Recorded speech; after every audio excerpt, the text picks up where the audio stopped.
this is a whole bunch of photos of butane extracts, and you can see some really dark, nasty stuff, and then you can see some stuff that's basically pure white even on here.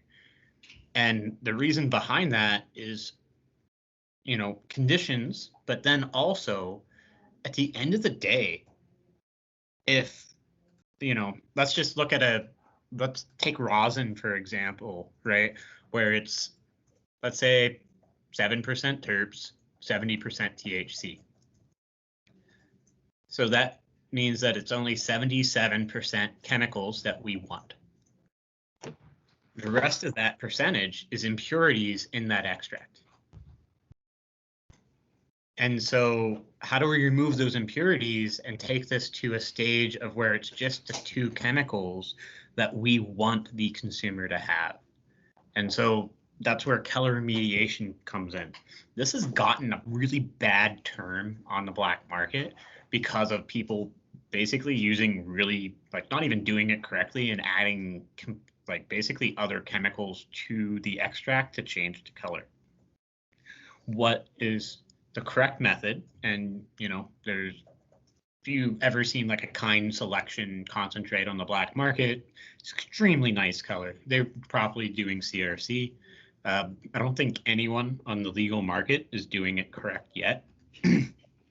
But what you're doing is more or less using chemicals from the wine and beer industry and basically using those filtration methods to pull out those unwanted impurities to come to a really pure product. And so we're still R&Ding that, trying to figure out how we want our column to be set up, and even trying to come up with a design to even put one in line in our CO2 machine. And so coming on the works, but that's really something that can hugely change the quality, is that CRC. But outside of that, it's really conditions, getting stuff super cold, all that type of stuff. But at the end of the day, quality material in equals quality out. But just because you do it one way or you have a process doesn't mean that you're going to have a great extract. And you can see at all the different type of butane here. There's probably there's 6 on here that I would want to smoke. Everything else is a texture that I'm not, or look that I don't like, right? So just because it's done one way, it doesn't mean that's good. Which ones pass your visual read test of genius and cannabis? Well, I mean, the two, like the Casey Jones and the AK Glass, are good shatters. That's like, really pre-CRC is really everything that has been, like, basically, on the left here. That's kind of pre-CRC extracts.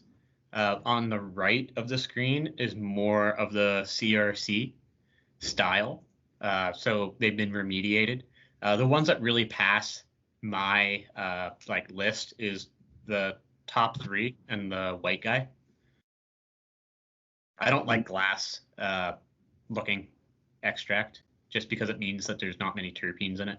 And so truly, if you removed all the impurities and you had a pure extract that tested, let's say 10% terpenes and 90% cannabinoids, 100% the chemicals we want, that should be colorless.